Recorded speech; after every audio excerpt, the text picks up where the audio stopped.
Yeah, I figured out what I'm going to do at the Birmingham conference. I figured out how I'm going to approach it. So I'm going to tell you about that today. First of all, Laura Johnston gave the wrong zip code for her own town. It's in Altoona, Alabama. Remember, we're going there on Friday night. I'm going to meet you there around 5 p.m. The address is 1211 Highway 179, Altoona, Alabama 35952. That's the correct zip code. I'm not sure what the incorrect one was, but it doesn't matter. So yes, I was thinking about this this morning at 5:15 a.m. when I was out running.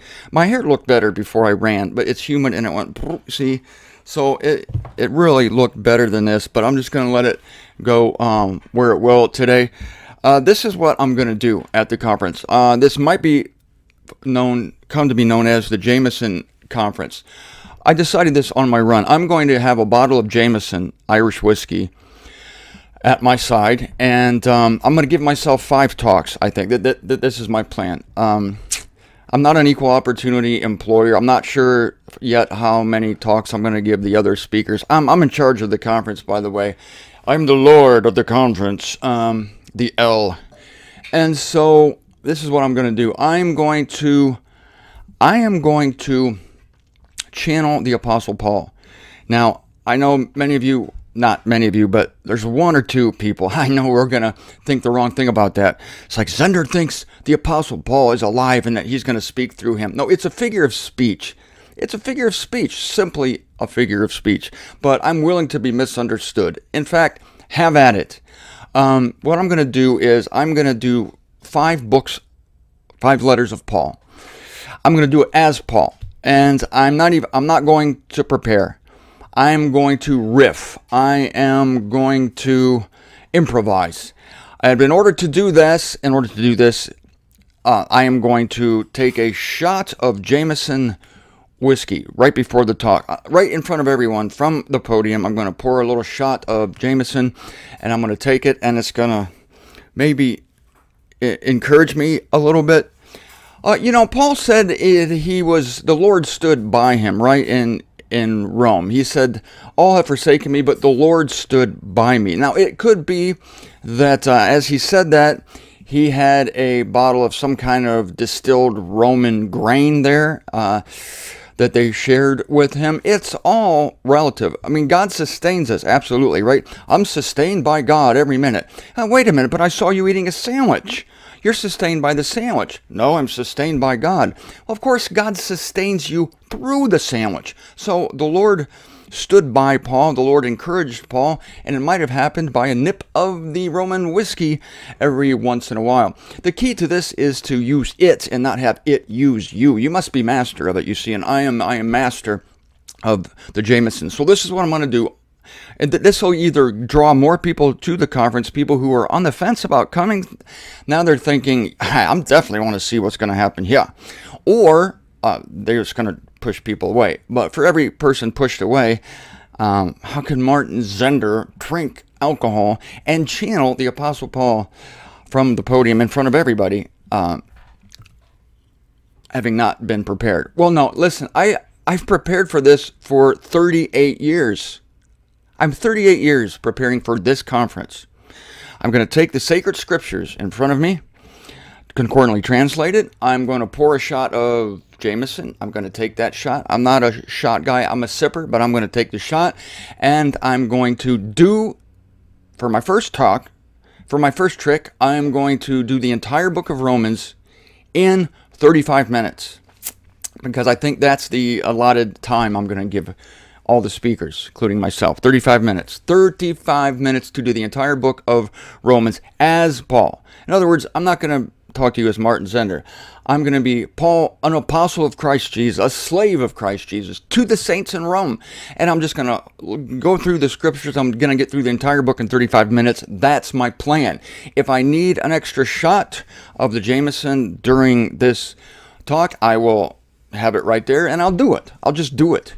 I do need to add this one thing to make sure you're clear on this. It's not like I'm going to be reading the book of Romans or Ephesians. Or no, I'm not just going to be up there reading to you. No, I'm going to put it in my own words, and I'm going to hit the highlights. It's going to be a complete riff. you see. That's why the whiskey is going to help that. I'm going to see the highlights and just talk to you, right, in my own words, using the inspired words of Scripture as jumping off points. So I'm not going to be sitting there like reading you the entire thing like your 5th grade teacher used to sit up there and read you, you know, the Scarlet Letter. No, no, no, no, no. I got other ideas. And for my second trick, I'm going to do Ephesians. And then I'm going to do Philippians and Colossians. That would be 4 talks. And then if I do indeed have 5 talks assigned to myself, I will finish with 2 Timothy. I will do the entire letter of 2 Timothy in 35 minutes. I will hit the highlights. It's going to be a riff. I've prepared for this for 38 years. Okay? My only script, my only note is going to be the sacred scriptures concordantly translated. So this is what you have to look forward to. And because I'm a generous man, because I'm a gregarious man, because I'm a happy man, most of the time, not all the time, believe me, I'm going to have an extra bottle of Jameson there, and we'll have some little glasses. So anyone during the conference who wants to have a little shot of whiskey for courage, they can go out and say, the Lord encouraged me today. And somebody could say, what do you mean the Lord encouraged you? I saw you taking a shot of Jameson. The Lord encouraged me through the Jameson. It's simple as that. Yeah, the Lord sustains you minute by minute. That's right. So does red beans and rice, pancakes, fried eggs, coconut oil. How does your skin stay so smooth? The Lord makes my skin smooth through the use of coconut oil. This isn't very difficult, is it? All right, that's what I'm going to do at the Birmingham conference. And I'm going to be sending out an email soon explaining this, possibly explaining what I'm going to do. But the most important part of that email will have details. It'll have a schedule. I'm thinking each talk's going to be 35 minutes to be followed by a 10-minute break, to be followed by another 35-minute talk. Gonna hammer it, gonna push it on you, gonna give it to you bang, bang, bang. Speakers, be ready. You're not gonna have 45 minutes to lollygag. You got to get to the point. The best conference, I think, we had a conference in Chicago back in 2009, I think, and each speaker had 20 minutes. Well, I'm tempted because you got to get to the point. You don't have time to lollygag. Well, hello everyone, and welcome to the. You're done. You're already 30 seconds. You haven't made a point yet. Make a point. So that's not putting any pressure on the speakers here, but I might reduce this to 30 minutes, which means that I have to teach the entire book of Romans, not one chapter. I have to do the entire book of Romans in 30 minutes, if I make it 30 minutes. Now I'm thinking that's even more appealing to me now. Might make it 30 minutes followed by a 15-minute break. Well, I'll think about it. But that's what you have to look forward to. So let's talk a little bit about gold. Again, I'm going to get off this New Jerusalem, as great as it is, and talk to you about the times of the completion of this eon. But for now, Mr. Knox says that the gold of the New Jerusalem will be translucent and iridescent. I didn't bring up that word before. I wish I had. Iridescent. This is Knox speaking now. I once held my breath in admiration as I observed a button of gold fresh from the furnace. Whatever turns you on. I could see right through it. Oh, okay, now I understand. Instead of being a solid yellow, it seemed alive with all the colors of the rainbow. I was told that it could be made so permanently by means of tremendous heat. So apparently gold heated up in a furnace is translucent and iridescent when it first comes from the furnace. But as it cools, of course, it assumes its solid yellow color. But apparently if enough heat is applied to it, then it is permanently transformed into a substance of permanent translucence and iridescence. It's almost interesting to me. I was told that it could be made so, yes, by tremendous heat. It looked like a translucent pearl in a shimmering golden mist. What marvelous material for making a metropolis. Make the entire metropolis of the stuff. Gold is bright and lustrous, says Knock, but I cannot say that a city of such yellow metal reaches the highest flights of my imagination. But a city of glass like gold with delicate tints of every hue, discovering themselves in pearly iridescence, luminous with its own light, is far beyond the most daring dreams of mortals. Yes, and Paul says in another place, eye has not seen nor ear heard what God has in store for us. I'm paraphrasing him. But if that can be said of this city, if nobody, no human has even thought to build a city of iridescent, luminescent gold. And so if that can be said of a city that descends from heaven and lights upon the new earth, what may be said about our realm, which is inherent in the heaven, which again far exceeds the New Jerusalem in glory? The other colors modify the gold so that the city does not appear yellow. God forbid we should have only one hue. No, it does not appear yellow, but has a greenish glow. This is the material of which the city is built. What gives it the greenish glow? Is it the jasper? Or is it the, what's that green gem that the rainbow at the throne of God casts upon the worshipers of God? It's the emerald. This is the material of which the city is built, yet as if this were not common stuff. The foundations of its walls are inlaid with costly gems. Its buttresses are jasper, and its portals, its buttresses are jasper. Remember that. And its portals, each a single pearl. Imagine that, a single pearl. I don't know how you get a single pearl that's miles wide. The portals. Maybe the portals aren't miles wide. We know the wall is, but the portals, of course, would be within the wall. So each a single pearl.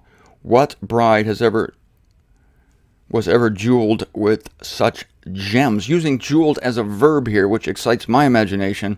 What bride was ever jeweled with such gems? The answer is, it's a rhetorical question. The answer is, there's no bride that's ever been jeweled with such gems. According to Mr. Knott here, the striking feature of the New Jerusalem is its height. This is the same as its length and its breadth, which are equal. Now, what I'm about to read to you, I don't understand. This is why I'm just going to read it. Because, again, I have no depth perception. No, it's not that I don't have depth perception. I just can't perceive how depths work with each other in relation to other depths, other widths, other heights. Spatial things throw me. So I'm going to read this, but this is A.E. Knox's case for a pyramidal shape of the New Jerusalem. He says it cannot be a cube.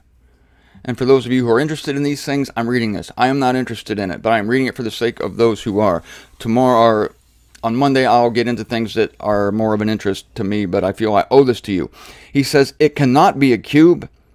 And for those of you who know geometry, who are interested in it, write me and tell me if you think this makes sense. It cannot be a cube, he says, because the wall which surrounds it is exceedingly low in comparison with the city's elevation. The only geometrical figure which seems possible under the specifications is a pyramid.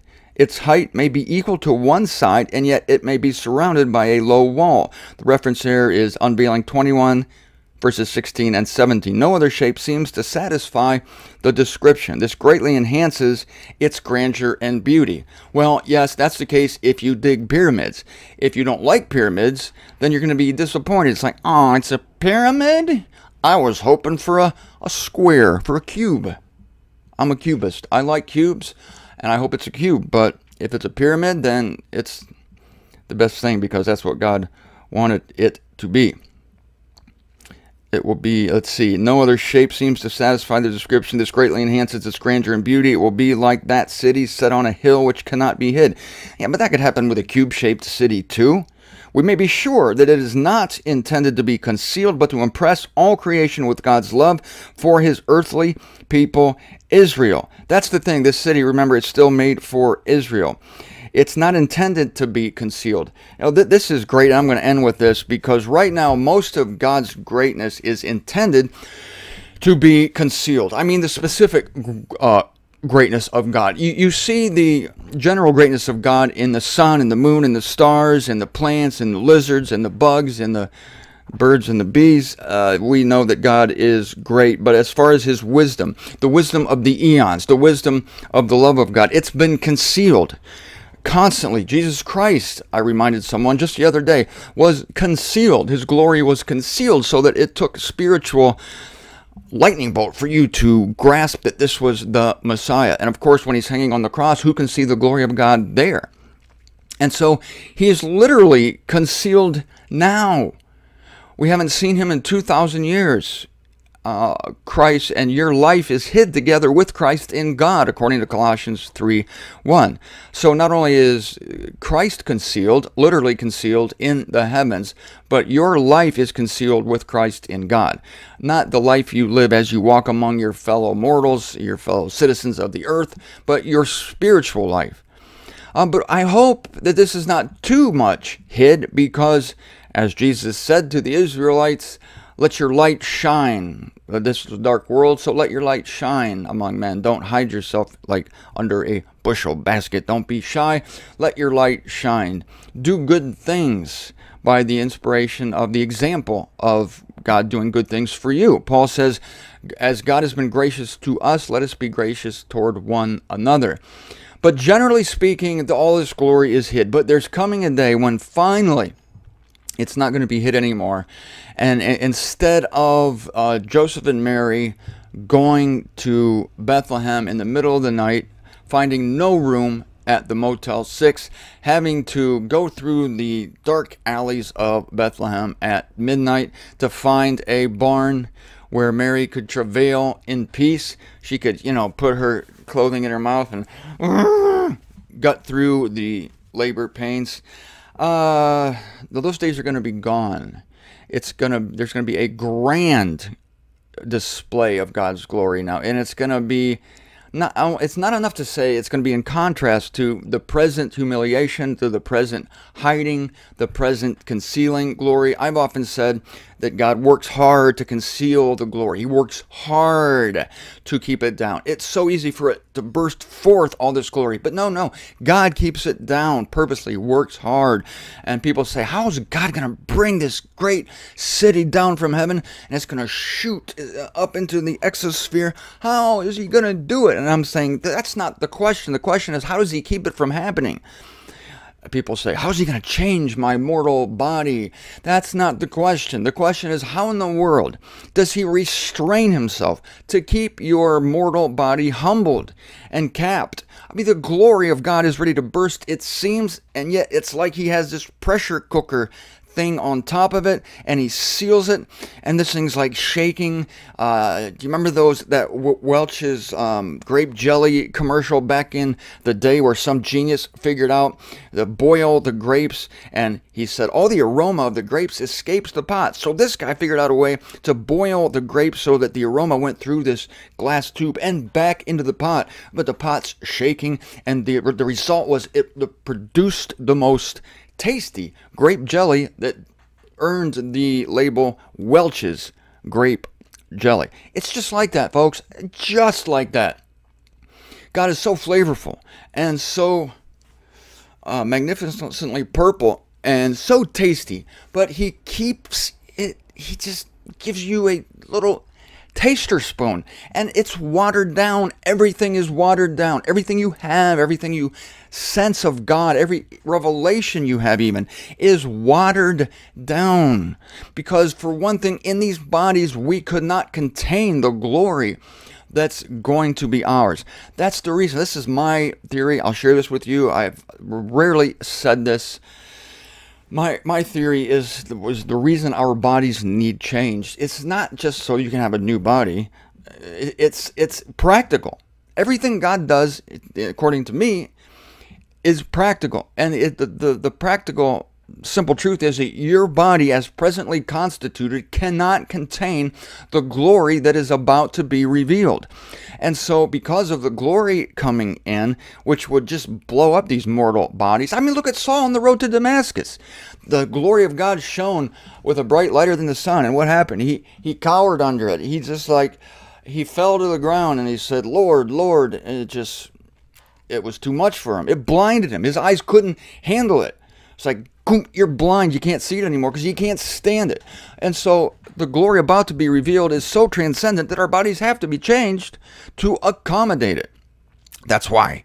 It's not that, oh, here's a new body. Okay, now let's give this guy some glory. No, here's the coming glory, and this, it goes without saying in celestial realms, although they probably talk about it often, that these people, these human beings on the earth, you're going to have to give them new bodies to contain what you're about to infuse them with. And God says, I know.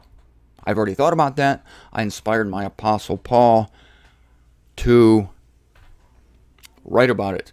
In 1 Corinthians chapter 15, talking about our bodies being changed, a secret, Paul says, we shall not all die, but we shall all be changed in a moment, in the casting of an eye toward Christ when he comes. All right, folks, all this has been accomplished this morning without any help whatsoever. No whiskey here. But I'm going to do it at the conference. And so, yeah, if you want to witness this, come on down to Birmingham. For me, I'm going up to Birmingham. Some people are going to go over to Birmingham. Whatever you have to do. People in Atlanta, you're going to go over to Birmingham. People in Arkansas, you're going over to Birmingham. Waylon and I are coming up from Birmingham. I suppose Alan Hess is going over to Birmingham. All right. Hope to see you there on May 26th, 27th, and 28th. Enjoy the weekend if you can. It's really hard, even weekends. This life is starting to really irritate me. And maybe it's doing the same to you as well. One of the reasons I walk through the cemetery barefoot is because I envy the dead most days. But God wants us alive for another day for a purpose. So just hang in there. Remember, Jesus is coming for those who are surviving to the presence of the Lord. It's not always pretty. It rarely is. It doesn't matter if it's pretty. You're not supposed to pirouette through this thing. You don't have to sing happy tunes while you're going through this. You can vent your complaint to God. You can yell, scream, cry, do what you have to do. You can laugh uncomfortably because you're nervous. You know, these people who do nervous laughs. Why are you laughing? And please do not write me with any LOLs. Please. Please, I can't stand that acronym LOL. We know what it stands for. I can't even say it, but I rarely laugh out loud, and especially the things people want me to LOL about. They'll say something like, oh, my uncle just died, LOL. They'll say it, they'll put it after every single sentence. What are you doing today? LOL. I don't understand this life. There's not much to LOL about on this life, in this life. So please, let's just kind of like be considerate of each other's emotions and feelings. When somebody's down, be down with them. When somebody's up, celebrate with them as much as you can. We're empathetic toward one another. We're to bear one another's burdens. You're not going to sing to somebody who's miserable, and you're not going to bang a drum of a dirge when somebody is celebrating. So you'll this doom type thing. Don't do it. Don't do it. I want you to be mutually disposed to one another. There are very few of us members of the body of Christ. Let's help each other. Let's be mutually disposed to one another, not only through this weekend, but hell, do it on Monday too.